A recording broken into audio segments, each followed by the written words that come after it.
Welcome all to the session, Let Heaven and Earth Praise Him, Environmentalism in Theology. We have 3 presentations and 3 speakers. Our first is Claire Murphy, who is a PhD student in the program in History and Philosophy of Science here at the University of Notre Dame. Claire studies the interplay between science, art, and nature throughout the history of philosophy. And Claire's topic is Pope Francis and Charles de Koninck on humanity's responsibility toward the cosmos. In fact, our entire panel has to do with creation and the relationship between the human being and creation. And we'll see this from the perspective of science, of philosophy, and from theology.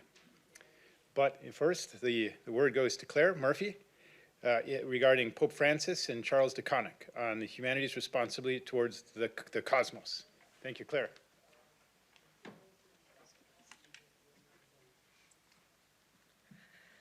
Hi all. So to begin with an anecdote, at last year's CAC conference, Alistair McIntyre, during his keynote, at one point said, "How many of you here know Charles de Koninck?" Not that many people raised their hands. He said, "It's not your fault, but Charles de Koninck is the author of," McIntyre said, "one of the most important developments of Thomism." I think he said the most important development of Thomism in the 20th century. So I felt vindicated. Finally I found one person who agreed with me. And it happened to be Alistair McIntyre, so that was pretty cool too. So I think I'm going to talk about de Koninck first, even though Pope Francis is listed first in the title, just for chronological order. But I think that Charles de Koninck, who was a Thomist philosopher, and Pope Francis actually have very interestingly complementary views on how who we are as humans sort of indicates the responsibility that we are to have towards creation in helping all of creation to return to God. Even though they're coming from very different approaches, Francis from a pastoral approach, de Koninck from a much more rigorous philosophical angle. So I'd like to share some thoughts on that with you all. So first about de Koninck, since you may not know who he is either. Charles de Koninck was born in Belgium in 1906, and he studied at Louvain. He did his dissertation, even though he studied Thomistic philosophy for most of his coursework, he wrote his dissertation on Arthur Eddington, who was, if you may know, he led the expedition that confirmed general relativity. So he was a scientist, and de Koninck was very engaged with the philosophy of science in his studies. He taught for most of his life at the University of Laval, and some of his students were philosophers here at Notre Dame. And he's probably most known for his work on the common good, which is what McIntyre was engaging with last year. But throughout his life, he maintained an interest in the philosophy of science, and that's kind of what I'd like to focus on today. So de Koninck wrote a book called The Cosmos in 1936, and it wasn't published until after his death. But in The Cosmos, de Koninck weaves together his knowledge of science, his knowledge of Aristotelian natural philosophy, and his theology of creation to tell a really beautiful story about the return of the cosmos to its creator. And I want to give a quick overview of this story, and it turns really crucially on the idea that all natural beings are composed of matter and form. So you may have heard this view called hylomorphism, which is really just a mashup of the Greek words for matter and form. I know you're not here for a lecture on Aristotle's physics, so I'll try to walk you through it as briefly as possible. So we should begin, as Aristotle does, and also as de Koninck does, with our common experience of the world around us. So the beings around us that we encounter through our sense experience are constantly changing. So to be a mobile being, to be a natural being, is to be changeable. But there's almost a contradiction when we talk about mobile being, because if something is constantly changing and it's always capable of further change, then what grounds do we have to say that it is a single being at all, rather than just some flux or a succession of different beings? So that leads us to a puzzle, and de Koninck puts it here in this quote as, "A mobile being is a contradictory being. In order to be, it must be successively other. But if it is always other, how can it be what it is?" So the beginning of an answer is to say, well, maybe a being is composed of 2 correlative principles, so a determinate principle that gives it its stable identity and actuality, and some indeterminate principle that makes it capable, open to change. So in Aristotelian lingo, we can say these are the actual and potential principles of a being. And in mobile beings, we call these principles form and matter. So the thing about matter is that its potential for being. It can't exist on its own. It's really just indeterminate in itself. So for matter to exist at all, it has to be determined by some form. We don't have just bare matter floating around anywhere. But it's also the case that the forms of natural things can't exist without matter. So to take a tree, for example, there are no forms of trees floating around either. We're not Platonists. So the form of a tree is such that it can only exist when it is instantiated in matter that's properly disposed to embody that form. So we got to this point by talking about change in the natural world. So how do these principles actually explain change? That's a good question. So we can say that something comes to be when an agent draws out the potency of matter into actuality. So Aristotle gives an example from art where we have bronze that's potentially a statue, but not actually a statue. But a sculptor, through the action of sculpting, takes that bronze and draws out its latent capacities to become a statue. Then it's actually a statue. Or another example is, I was once an unmusical person, and through a lot of music lessons and practice, hopefully I became a musical person. But as I went from lacking musicality to having musicality, there was a me that underlies that whole change until I actually had the form of musicality. So de Koninck says that form is matter's reason for being, and potency is essentially ordered to act. So matter is thus a need for form. So what this means is that matter is constantly pursuing its existence or seeking further determination.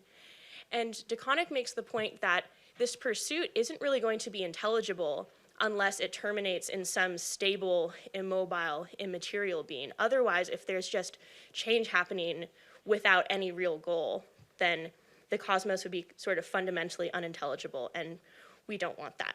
So this shows us that we need some creature that stands at the interface of the material and the immaterial.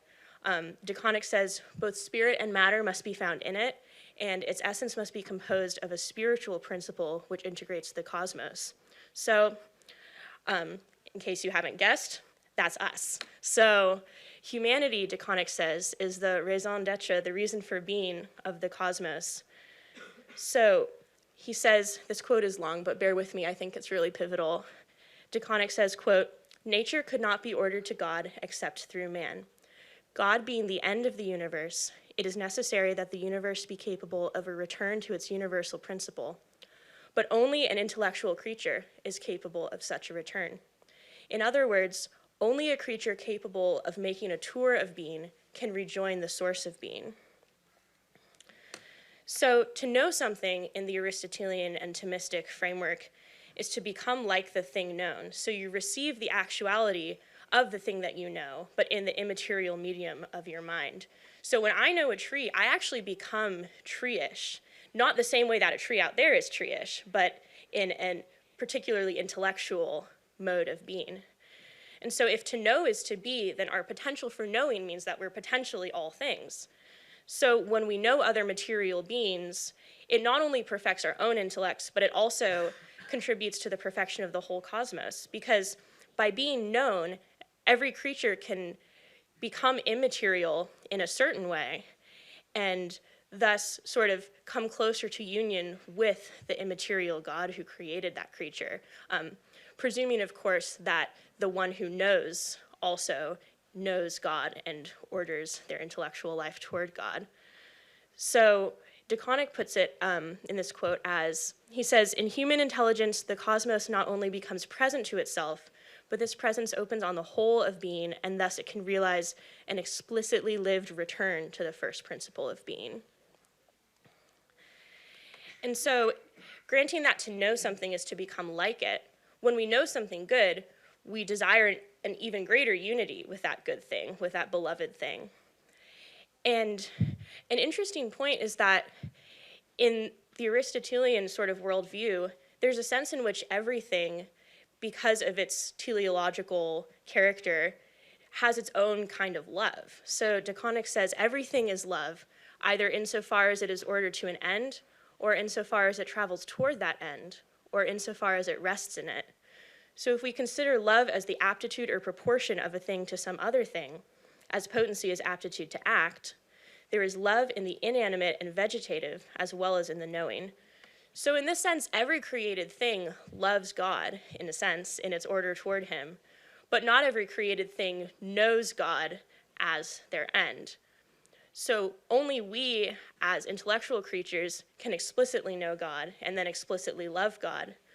But when we know other creatures as ordered to God, we also bring that love to fruition in a certain sense. So to recap what we've learned from Koninck, I know I've thrown a lot of philosophy at you really fast, so we experience the things around us as constantly changing, and this change leads us to see that natural beings are composed of matter and form.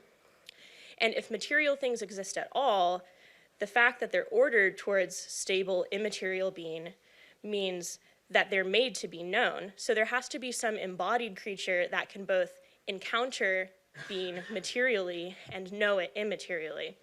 And that's us.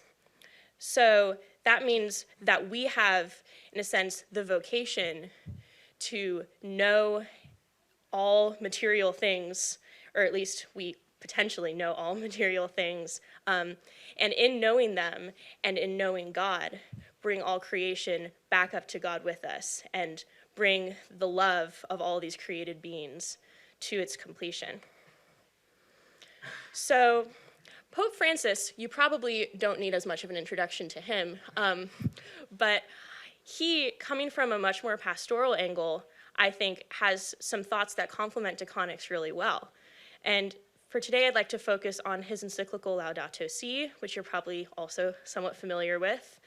The opening words of Laudato Si are, the full quote is, Laudato Si mi Signore, or praise be to you, my Lord, which are words of St. Francis of Assisi. And with those words, Pope Francis is inviting us to rejoice in the glory of God in creation, as St. Francis did, but also to recognize our role in creation and our responsibility towards it. So Francis critiques what he sees as a wrong-headed anthropocentrism, because it is true that we are made in the image of God as humans, and because of that, we do occupy a unique place in the cosmos. But there's a danger to thinking of our place as at the center of the cosmos, because then we're tempted to selfishly prioritize our own needs to the exclusion of the needs of other creatures. Francis wants us to think of ourselves not at the center of the cosmos, but more at a critical juncture in the cosmos's movement, an upward movement, perhaps, towards God. So Francis says in Laudato Si, I have this quote here, "The ultimate purpose of other creatures is not to be found in us.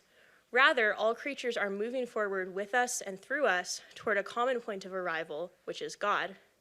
Human beings endowed with intelligence and love, and drawn by the fullness of Christ, are called to lead all creatures back to their Creator." Does that sound familiar? Because I thought it sounded a little bit like Koninck. That's what started this whole project in the first place. So let's see how Pope Francis understands our human nature as defining our role in creation. So he says, we can't be expected to feel responsibility for the world unless that responsibility incorporates our capacities for knowledge and will that we recognize in ourselves and want to exercise as our distinctively human capacities. But if our intellect and will give us dominion over the earth, so to speak, then it wouldn't really make sense for that dominion to be ignorant. Instead, it should be a knowledgeable stewardship. So because we can know creation, because we have the gift of being able to know creation, we also are able to facilitate its flourishing in a particular, rational, perhaps, way. So Francis says in Laudato Si that each creature has its own purpose and none is superfluous, but only we as human beings can really consider nature as a whole and to see the way that the individual ends of particular creatures are able to be harmonized and integrated with one another. But with this privilege comes the responsibility to act in ways that actually facilitate this harmony, to facilitate the individual goods of creatures and also the good of creation as a whole. But that doesn't mean that our flourishing isn't important, because God created his creatures to be interdependent. So God is perfectly simple, but all creation is obviously not as simple as God, but can best imitate God's simplicity through an ordered unity. So manifold creation can be most like God when it is unified in a kind of order and harmony. We stand or fall together in a way. So Francis says that what this means is we think of ourselves as in a social crisis, but we're not in a social crisis over here and an environmental crisis over here. He says it's one crisis, it's an identity crisis, both in our relationships with other persons and also in our relationships with the environment. The problem is that we're forgetting who we are as humans. We've lost sight of our identity. And it's important to take some practical steps to find or to re-implement our particularly human role in the rest of creation. And so Francis gives a lot of practical suggestions, which we obviously don't have time to go through at length. But he says, for example, we should live sustainably. We should avoid causing needless suffering to humans or to other animals or other creatures. Another important point that Francis makes, which I think is a really Aristotelian point at its core, is he says that in our technology, art imitates nature, as Aristotle says, and brings nature's ends to further completion. So we have to attend to the beings that are already present in medicine, in technology. So we have to be, in Francis's words, in tune with the possibilities offered by the things themselves and respect those possibilities. And only then are innovations going to be in harmony with what things were actually created for. So to conclude, I think the key takeaway that de Koninck and Pope Francis both want us to see is that the kind of creature that we are as humans points us pretty clearly towards the role God wants us to play in creation. So we're embodied, but we're also capable of knowledge and love. And that gives us both the capacity and the responsibility to lead all creation back towards its creator. So it's important that we orient ourselves rightly towards creation, as Pope Francis in particular exhorts us to do. So as intellectual creatures, it's our responsibility to know and love creation, not for what it can do for us, but for what it truly is. And what it is God's speech to us of his goodness and his beauty and his love. So it's only by knowing creation as an integrated whole and viewing each created thing in light of that whole that we can fulfill our role as humans in the return of the cosmos to its creator. Thank you.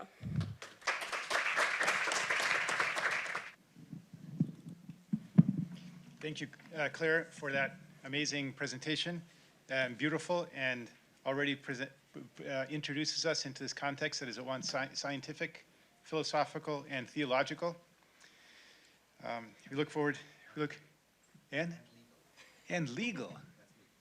Well, yes, thank you. And actually, yes, this is, I really look forward to the discussion that we're going to have, and thank you, Monsignor Martin Schlag, who is our next speaker.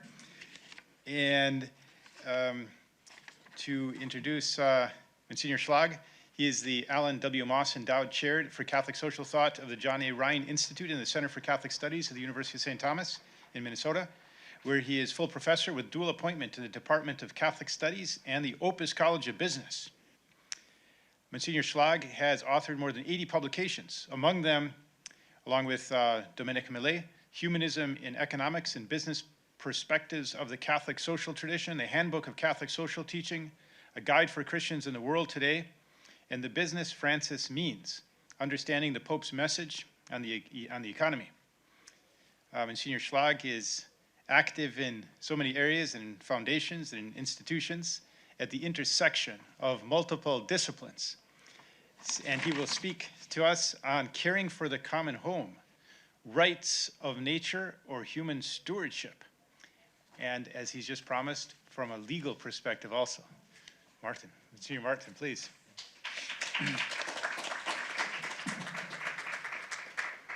Well, thank you so much for having me, and thank you, Claire, for a wonderful talk. And congratulations to those who put together this panel, because I think it's a beautiful cohesion in themes. So, as Father Gall already said, my talk will be on a new phenomenon called the rights of nature or stewardship. Now, granting legal personhood to nature as a whole or elements thereof has become a movement. In 2008, Ecuador was the first nation to grant Pachamama, or nature, legal personhood in its constitution. Bolivia followed in 2010. In the USA, grassroots movements have succeeded in embedding rights for nature within local ordinances, including the right of nature to exist and flourish. In 2017, 3 rivers, the Wanganui in New Zealand, the Ganges and the Yamuna in India, were granted legal personhood by statute or court decision. Other nations have joined: Canada, declaring the Magpie River as a legal person, Colombia, and earlier in 2022, Spain declared the Mar Menor, a lagoon in southern Spain, as a person.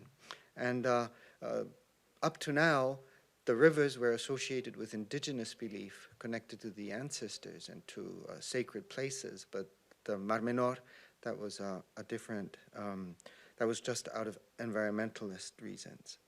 For decades, animal rights activists have been claiming rights for animals after statutory precedents in Connecticut, which allowed the representation of neglected animals by human advocates in court in 2016. In 2021, a US court for the first time granted legal personhood to hippos, hippopotami. They even were allowed to use contraceptives, curiously enough. Happy the elephant in the Bronx Zoo was not as lucky. She was not granted habeas corpus rights in July 2022, so we can expect these issues to come up to the Supreme Court sometime soon. Rights for plants are usually subsumed under rights of nature in general, even though the plea for legal standing of trees was an important milestone in environmental law as far back as Christopher Stone's classical article in 1972, 50 years ago. Recently, there have been calls for the legal personhood of celestial bodies, literally the man in the moon.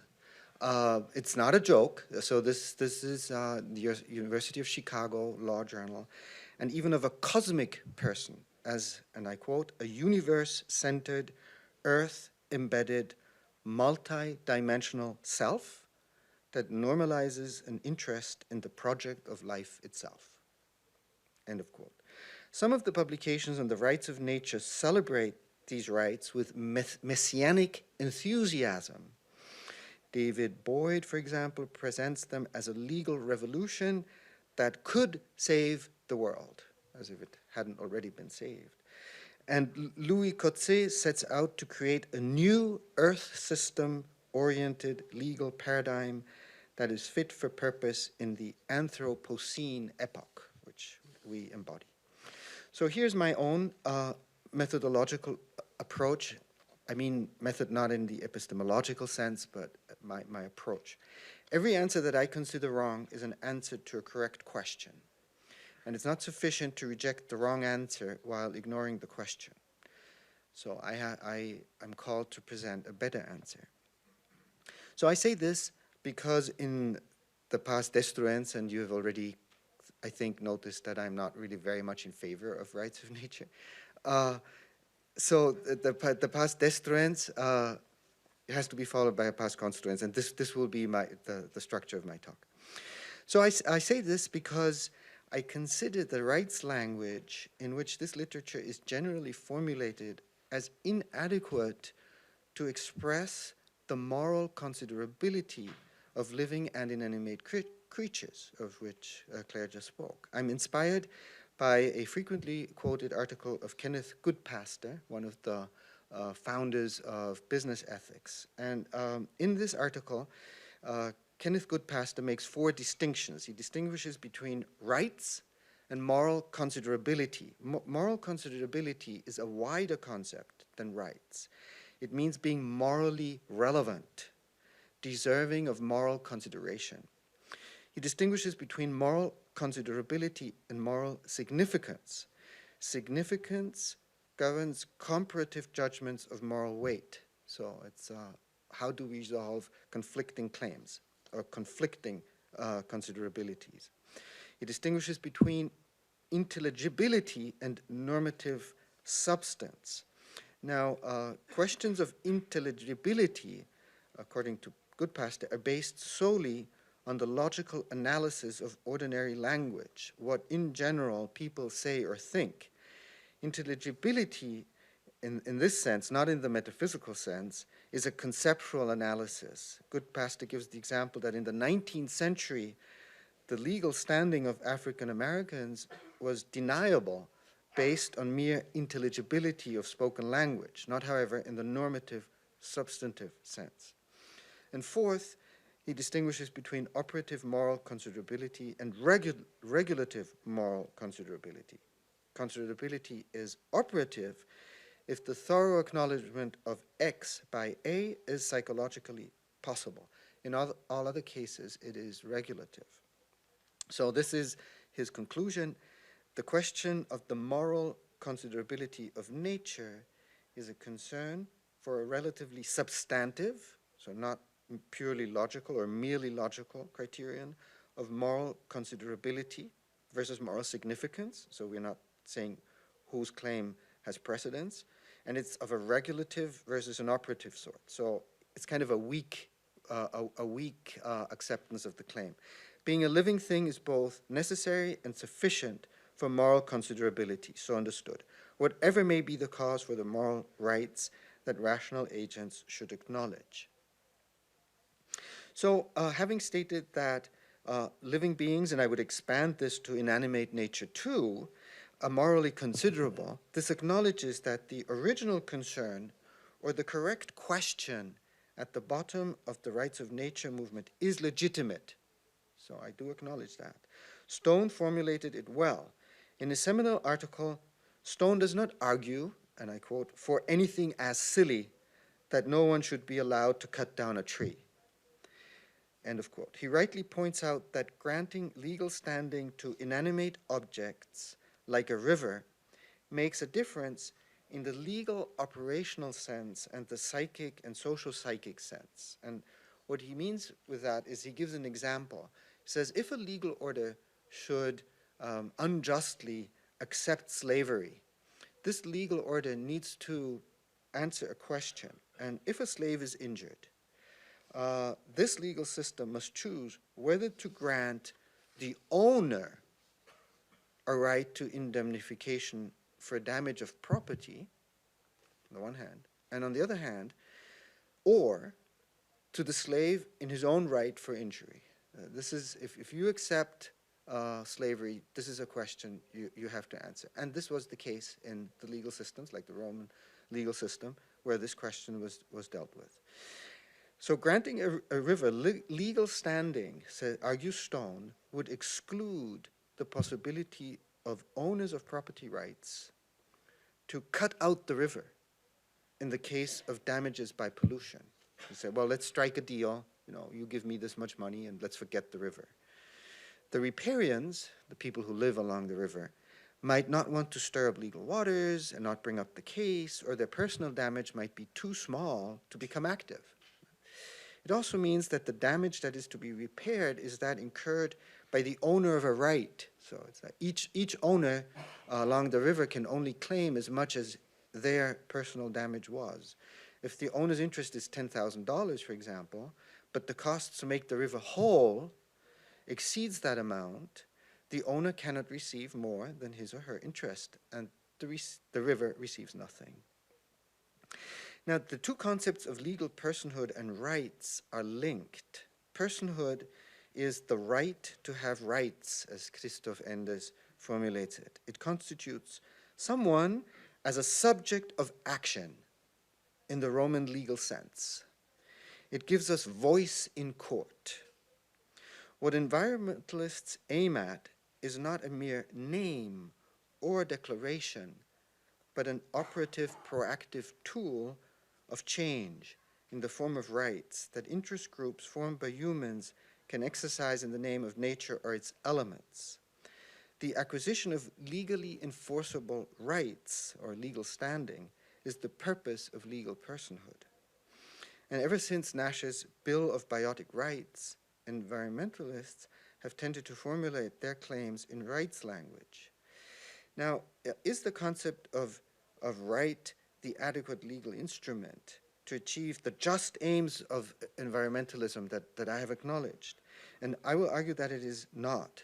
In the past, non-human entities have been granted legal personhood. So that is true. There are non-human entities that have legal personhood. Suffice it to think of business corporations or the estate. Both serve the purpose of facilitating human agency. In the case of corporations, the purpose is to limit financial liability and thus to encourage investment and productivity. The estate is a person, in the legal sense, for reasons of federal taxes. In both cases, humans interact with humans. In the case of rights of nature, humans claim that right to represent non-humans before other humans, and they do so through the legal fiction that grants personhood to non-humans. And this is different from what we've had so far. In the Christian tradition based on the Bible and Roman law, only human beings are persons. Only human persons are image of God and possess an inherent, inalienable dignity. Human beings, because they are persons, by the mere fact of being human, have inalienable natural rights that law must recognize and respect, not grant or attribute. This recent movement in law indicates a paradigm shift in the way we envision not only our relationship with and commitment to nature, but how we see ourselves. If we consider personhood something that we could confer and grant, then it can also be taken away. As Marianne Glenton has pointed out, we live in a culture that is fixated on rights while forgetting duties. In her book, Rights Talk, Glenton refers to the fixation on rights, not rights themselves, but our fixation on rights, as a disorder in the body politic that captures, and I quote, our devotion to individualism and liberty, but omits our traditions of hospitality and care for the community. And I understand Pope Francis' defense of rights of nature as an attempt to communicate moral concern and moral considerability in the contemporary cultural context in which he has to speak, the pastoral approach. In 2015, he stated, first, it must be stated that a right of the environment does exist for two reasons, and the two reasons are that every damage of nature is a damage to us, and the second is that creatures have an intrinsic value. Now, we are witnessing an inflation of rights, and therefore where there's inflation, there's devaluation. In their historical origin, human rights were formulated and claimed to limit the absolute power of government and protect the most important aspects of human dignity: life, physical integrity, freedom, freedom of religion, private property, the inviolability of one's home, and other similarly important themes that were based on natural law and the Christian humanist vision of the human person. Christian anthropology drew the lines on which human rights were written. After 1968, the heroic narrative of liberation was continued with the same letters, but with a different grammar. It turned against the established institutions, family, church, military, government, business, as hidden structures of power. Some of the criticism was certainly legitimate. However, the distinction we need to make is that between power and authority. Power is the capacity to coerce someone to do something. Authority is power for the common good. No society is possible without authority. The question is not whether power is embedded in structures, but whether power is used for an ethically good purpose by these structures. It is relatively easy to destroy and abolish. It is extremely difficult to construct and build up. By which institution could we as society replace the family that has served humanity well for millennia? I have the impression that the expansion of rights, and I include the rights of nature, are used as an instrument in the struggle of power. Instead of carefully striving to get to the bottom of things by critical thinking, to be able to recognize truth and act according to it, some activist minority groups are striving for power over the majority. Instead of limiting government and business with human rights defined by human nature, there's an attempt to harness the power of government and business to change human nature. And good environmentalists will protest such an abuse of their cause, and rightly so. And as I've been told my time is coming to an end, I will leave the incarnational and Christological themes of my talk to the next speaker. So my theological views based on green Thomism and the sacramental view of nature. And I will go directly to how we can translate the beauty of theological insights into legal instruments. So I'm an Austrian legal scholar as well as being a theologian, and I would like to take two alternative examples from a non-American legal order that I think can be very useful to other nations too.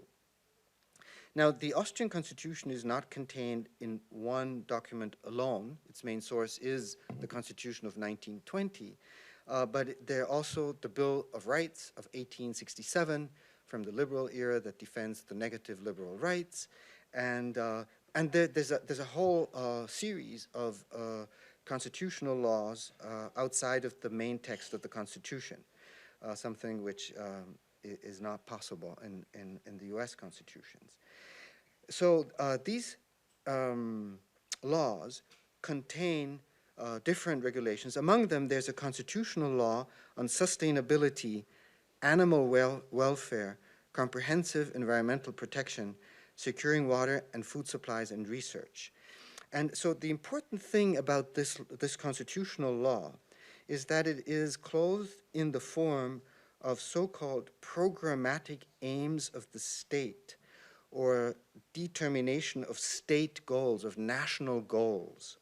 This legal figure avoids the notion of rights as a subjective right, that is in a matter that is to be regulated, that is unfit for the legal tool of rights in the strict sense of the word, but instead commits the nation to pursue certain aims through adequate policies. This is a flexible approach that avoids the univocity of negative rights or positive entitlements, but requires a prudential judgment to achieve aims to the degree that it is possible in a specific situation. It leaves a wide space open for prudential political judgments. So the other statute that I find really worth considering is from 1988. The Austrian legislator added the following far-sighted paragraph 285A to the Austrian Civil Code. Animals are not things. They are protected by special laws. The provisions applicable to things are only to be applied to animals insofar as there are no deviating regulations. So I find this solution much closer to reality than just saying there's either persons or things, lumping them together in one category. And it is also better than the Swiss legal system, I find, that says animals have dignity, because it confuses the concept of dignity. So this distinction fulfills many of the objectives enumerated by Christopher Stone. Especially, it exempts the costs necessary to make an animal whole through veterinarian care from the limitation of damage by the market value of the animal. I'm aware that this paper is merely a beginning of a conversation. I have started out by enumerating some contemporary attempts to clad nature and animals in the cloak of rights, and why I think this approach is inadequate and unforthcoming. I wait for the theological dimension of nature as created and redeemed by Christ, and then offer some legal instruments that seem to be more adequate than the figure of rights. Thank you. Thank you, Monsignor. Thank you, Monsignor Schlag, for keeping things within the time limits, and also for showing us, even ever so quickly, those slides that you had to skim over. so that we can already have an anticipation for the full presentation regarding the Christocentric features. Our next speaker is Dr. Keith Lemna, and here we're moving towards what may be a kind of crescendo thematically towards Christ, although already anticipated, in fact, by both of our speakers. Dr. Keith Lemna is an associate professor of systematic theology at St. Meinrad Seminary in southern Indiana. He's the author of The Apocalypse of Wisdom on Louis Bouiller's Recovery of the Cosmos, and forthcoming The Trinitarian Wisdom of God, Louis Bouiller's Theology of the God-World Relationship. He's currently working on a theological treatise that seeks to explicate the meaning of integral ecology in the framework of a dogmatic synthesis that also thematicizes the evolutionary genesis of creation. Dr. Lemna's title is Jesus Christ, the End of Creation, on Christological Finality in Integral Ecology. Thank you, Dr. Lemna. It's a bit disconcerting. I have much redundant content with Claire's presentation. I had to strike out a page of my presentation, basically, which is good because it makes it a shorter presentation. But one thing I am going to repeat that she showed us was the quote from Laudato Si by Pope Francis: "All creatures are moving forward with us, human beings, and through us toward a common point of arrival, which is God, in that transcendent fullness where the risen Christ embraces and illumines all things. Human beings endowed with intelligence and love and drawn by the fullness of Christ are called to lead all creatures back to their Creator." Except in my case, I'm going to be explicating this with reference to the work of Emile Mersch, a Belgian theologian from the 20th century who was extremely important in recovering the theme of the church as the body of Christ, very influential on theologians of the stature of Henri de Lubac and Louis Bouillet, and therefore on the Second Vatican Council. And Mersch establishes a link between the cosmos, humanity, and Christ that I think is extremely important and helps us to understand what is meant on the deepest level, the metaphysical level, by integral ecology, because as you probably know, that's a major theme in Laudato Si. It's the topic of chapter 4 of the encyclical, and at the beginning of that chapter, Pope Francis points out that the basis for what we mean by integral ecology is our sense of the interconnectivity of all things, and it has to do with the interlinking of human ecology and environmental ecology. So I'm going to be explicating interconnectivity with reference to the work of Emile Mersch, and I want to get right into what I take to be of greatest importance in Mersch's work in this regard, and then suggest some implications with respect to questions raised by the text of Laudato Si. I take Mersch's unique way of linking humanity and the universe, which is something really interesting in what he does, is a very striking creative retrieval of Aquinas, to be a most significant accomplishment. And a text taken from Aquinas' commentary on the sentences sets the stage for what Mersch does in this regard. Every corporeal creature, Aquinas said, tends to likeness with human being, since thereby it is assimilated to supreme goodness. Mersch follows Aquinas' view that human being perfects the universe by uniting it in its intellectual soul. By virtue of humanity's possession of an incorporeal intellectual soul, the substantial form of the body, humanity is a frontier being uniting the material and spiritual planes of being, bringing them together in a higher unity. Hence, Aquinas says in his Summa Contra Gentiles, the intellectual soul is said to be like a kind of horizon and confine between corporeal and incorporeal things, inasmuch as it is an incorporeal substance and yet the form of the body. Among the perfections of things, he continues, the greatest is that something is intellectual, because through this is somehow everything, having within itself the perfection of all things. Mersch develops Aquinas' idea of human and cosmic perfection in a most striking way, especially, as I mentioned, especially when discussing what it means to say that the human spiritual soul is in a manner all things. He considers the human spiritual soul in two possible conditions, one purely ideal and elevated, and the other as it really is, as concretely embodied, In the ideal condition, we might abstractly think of the human soul as a spiritual substance in comparison with the angelic persons. If it could exist everlastingly in a purely spiritual condition in the manner of the angels, Mersch suggested, the human spiritual form would be only one individual, one species. And he's following Aristotle and Aquinas, and especially Aquinas on this, and would command all the resources needed to explain humanity fully and make it live intensely in knowing and loving consciousness of its nature in accordance with its level of being.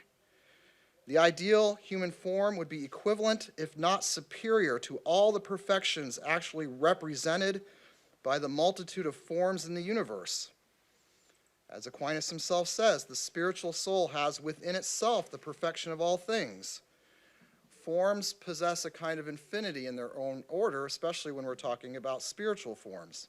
And this lends to humanity a great mystery of immensity. The spiritual soul is the last in the hierarchy of spiritual forms.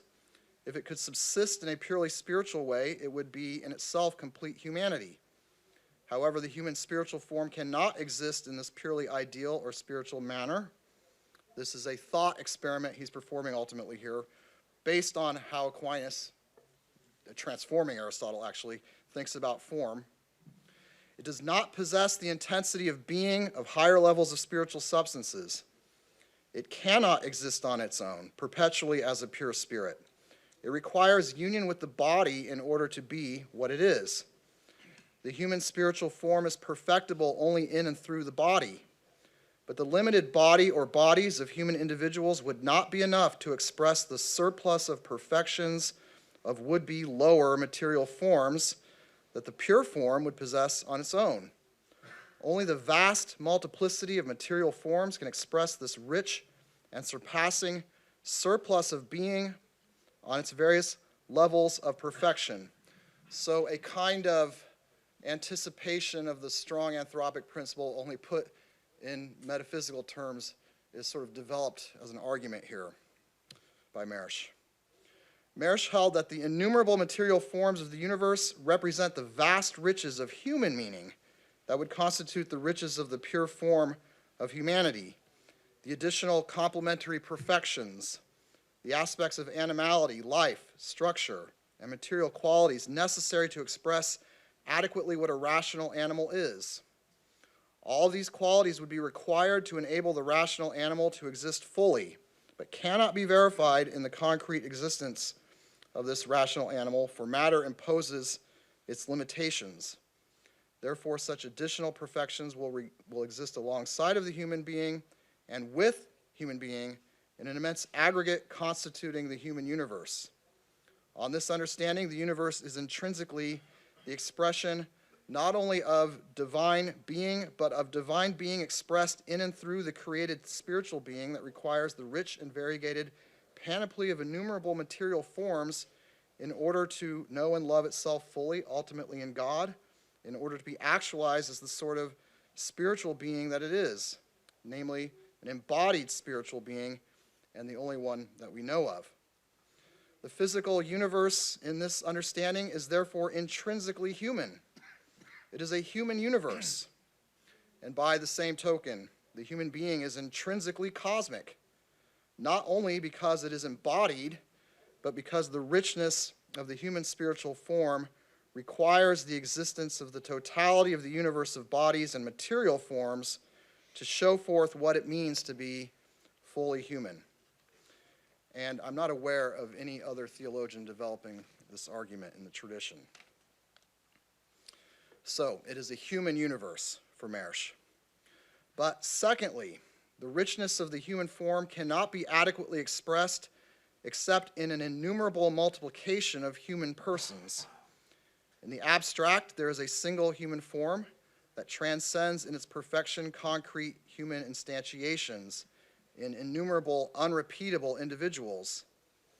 The instantiations, or non-identical iterations, have to be endlessly multiplied in order to have a fitting realization of the human form. Only the human race in its vast totality can begin to express adequately the spiritual perfection of the human form. The metaphysical depth of the human form is the basis at once for the profound individuality and interiority that each person possesses, and of our profound openness to one another socially, at least in potential. Unlike material forms, the human form possesses its own active being. It exists in the concrete, singular individual as limited by matter, but it is also, insofar as unreceived in this limited way, in some manner, all human beings. The human form is at once the basis for our self-possession and self-reflection, and the reason that we as individuals are intrinsically united to one another as the human race, and can deepen that union through interior knowledge and love. That which is most interior to us and makes us singular and unrepeatable as unique human persons is the very thing that unites us to one another. And I'm going to go even further into the weeds here with a kind of Thomism, but then we'll get into the Christology. This will be brief.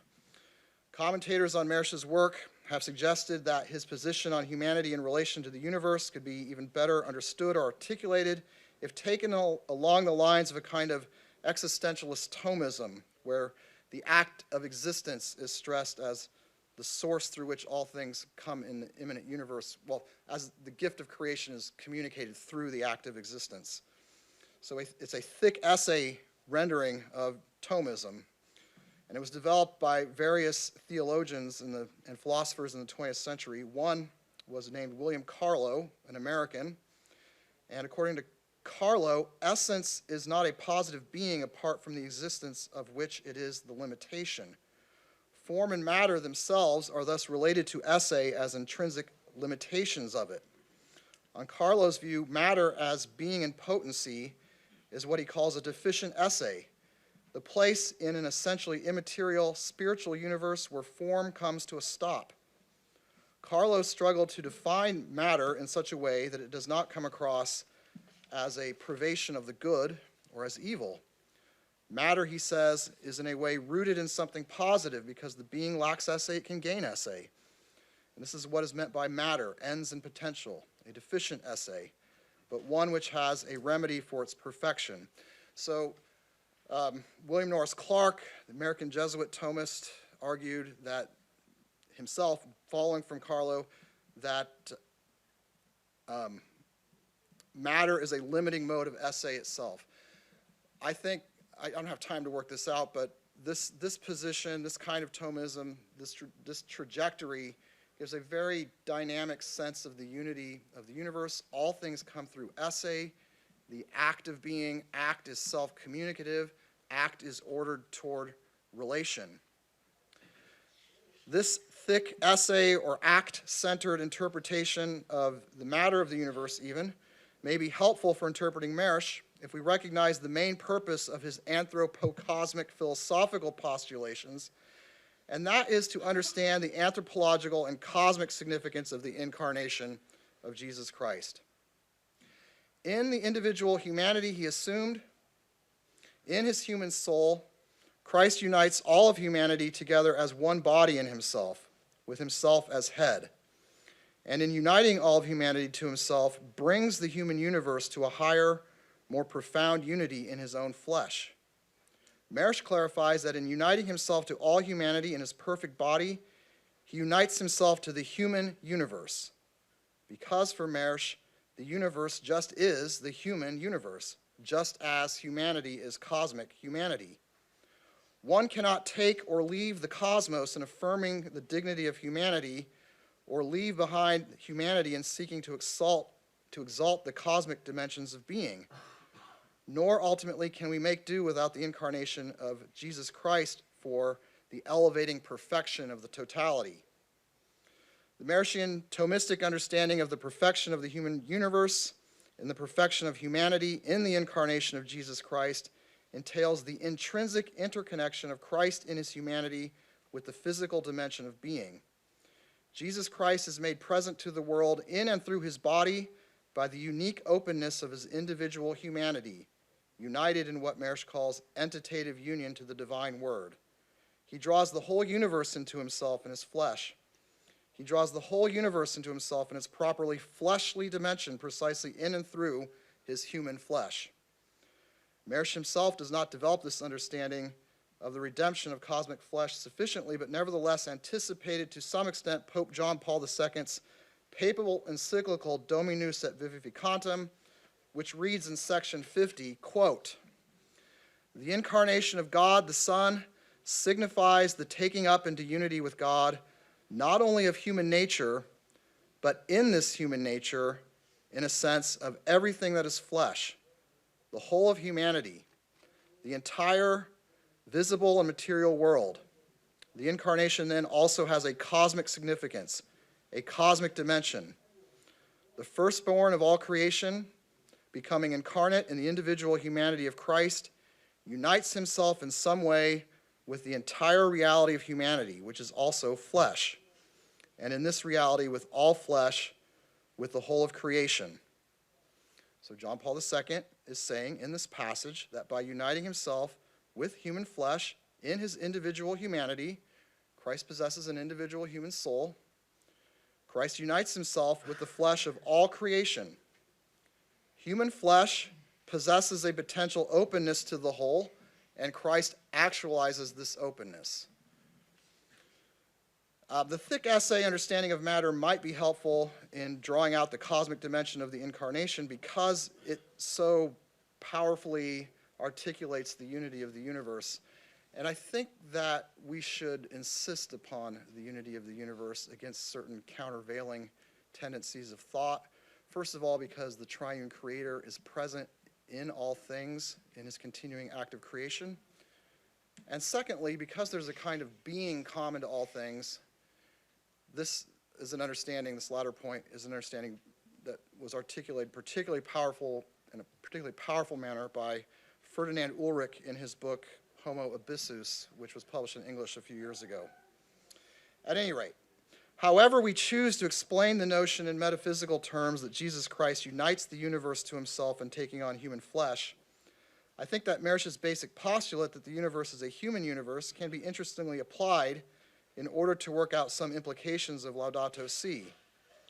Pope Francis, in this seminal encyclical, is assuredly calling us away from a false anthropocentrism. But in doing so, he does not thereby deny the central importance of humanity in the universe in Christ's work of redemption as it pertains to the cosmic dimension of liberation. Each creature has its own purpose, according to Pope Francis, and none is superfluous, as Claire said. Yet human beings possess a uniqueness. Pope Francis says in the text, quote, "Each of us has his or her own personal identity and is capable of entering into dialogue with others and with God himself. Our capacity to reason, to develop arguments, to be inventive, to interpret reality and to create art, along with other not yet discovered capacities," he says intriguingly, "are signs of our uniqueness which transcends the spheres of physics and biology. The human being is a subject that cannot be reduced to an object. Yet, the entire material universe as a whole has a purpose. It is the expression of the Word of God.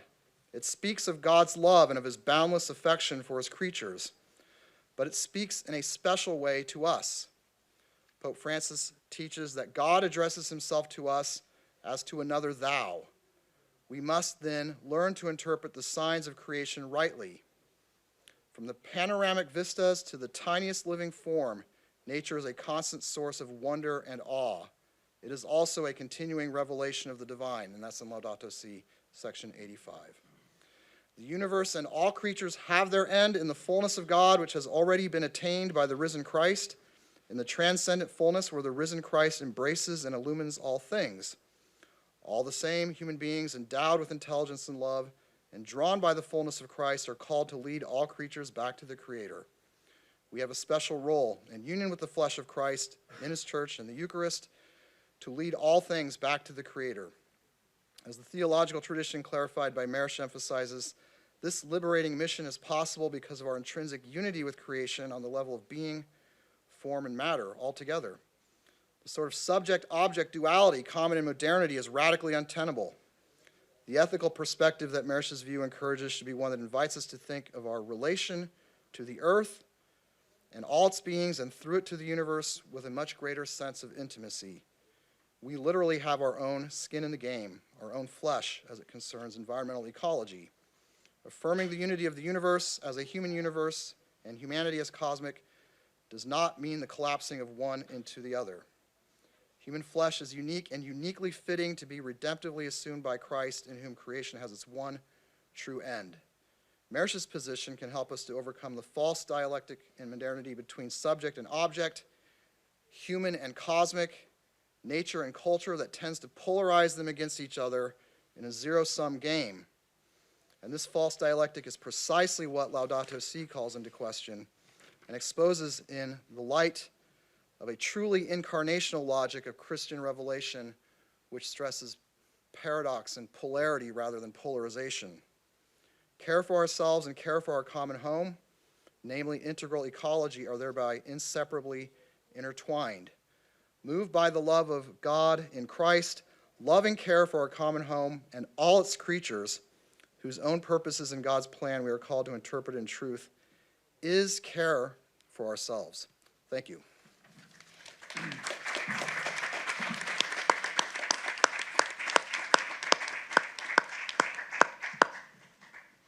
Thank you very much, Dr.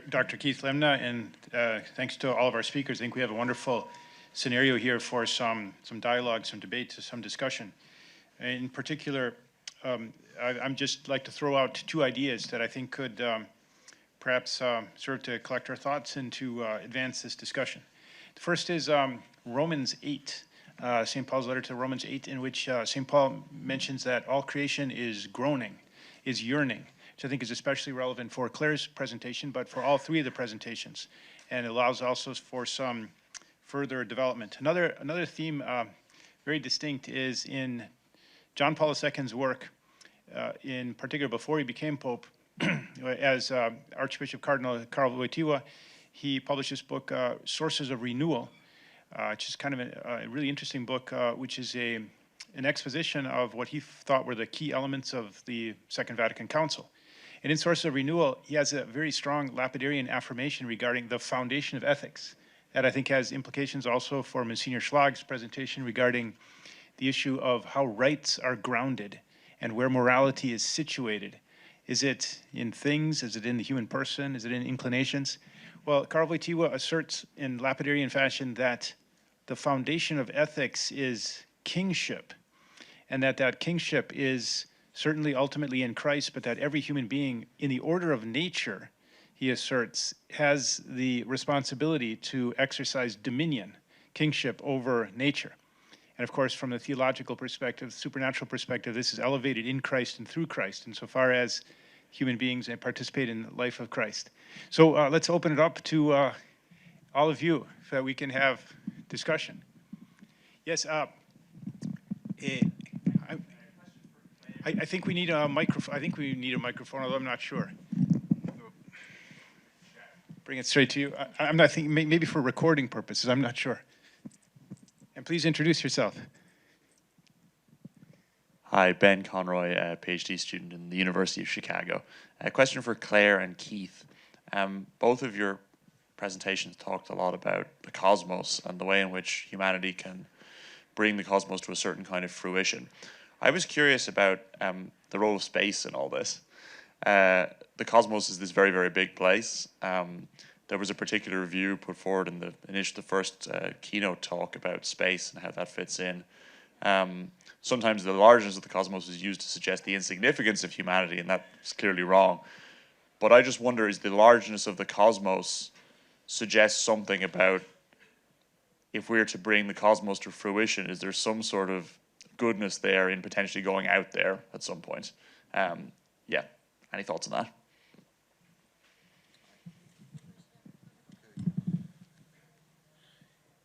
Yes.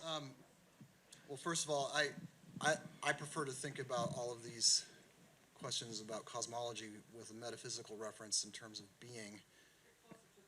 Oh, sorry. I prefer to think about these questions of cosmology with reference to the metaphysics of being, and I think that thinking about our relationship to matter in the totality of the universe and space requires some sense of I don't know, is that, okay. Requires some sense of the interconnectedness of all things on the level of existence. And I can't really extemporaneously articulate that, but I think that's one element that has to be brought into this understanding. But also, I would say there's a kind of presence of the universe to us in its totality. It's not a presence that's just a pure presence, obviously. It's mixed with all kinds of absences, but it's present to us. And so it's available to us on this planet. And so, but present to us as largely uninhabitable, present to us as largely unobservable, present to us as largely unreachable, but present to us as known through our mathematical calculations, present to us as known to be, having to be what it is in order for us to be what we are, or for the planet Earth to be what it is, for the thin blue line to exist. In fact, I would prefer to think of that more the way Alasdair MacIntyre was speaking of it yesterday. The universe is what it is because we are who we are. And I think there's a way you could think about this work of cosmic redemption as being able to be fulfilled without having to go out, because all things are present to us in being, and even in a kind of knowledge and perception, at least implication of our perception. But another aspect of this is when we think about the spatial immensity of the universe, there are a few things that it theologically should elicit, a few ideas that it should elicit theologically. One is, like Nicholas of Cusa said, the universe is so immense because only that immensity can adequately express the infinite splendor of God.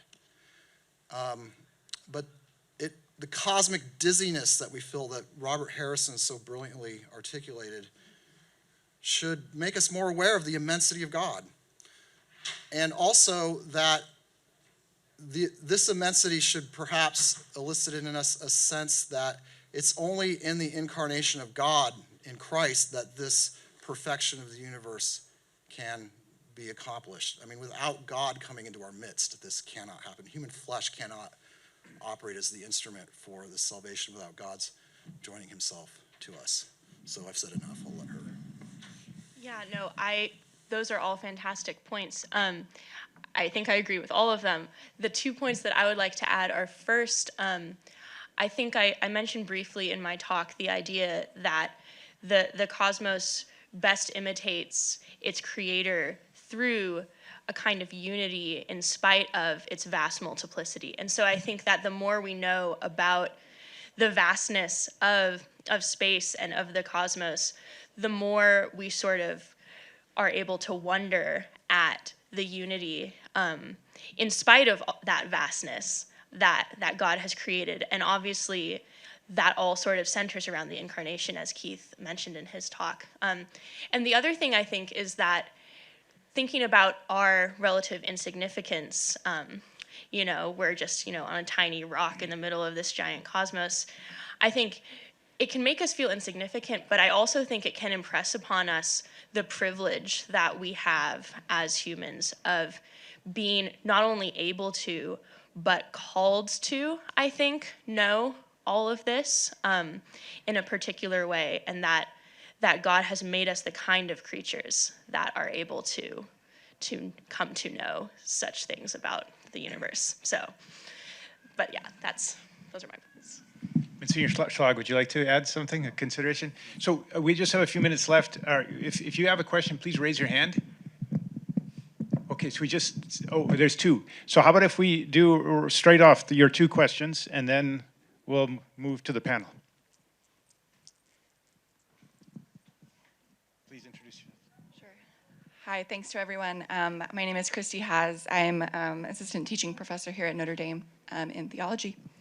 I wondered, my question is about the church for each of the panelists. First, I wondered if de Koninck might think of the church as some way having a role in the actualization of all things. Second, the church, for Monsignor Schlag, the church has a kind of juridical code. I wonder if you might have comments on the church within the vision that you're presenting.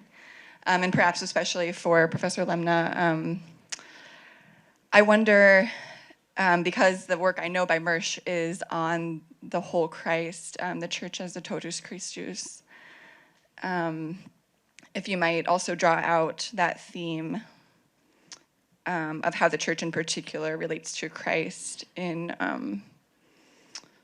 the course of your talk. Thanks. Thank you.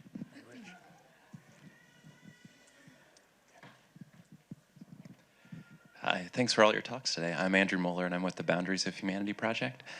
And I guess I kind of had a pastoral question, and I'll keep it as brief as humanly possible. That for Claire in particular, talking about sharing this planet and cooperation with other creatures seems to imply a necessity of sacrifice. And you could think about the Industrial Revolution and the fact that nature was wiped out. I'm a British historian, wiped out in many ways in England, but was actually great in the long run for lifespans and quality of life for many human beings.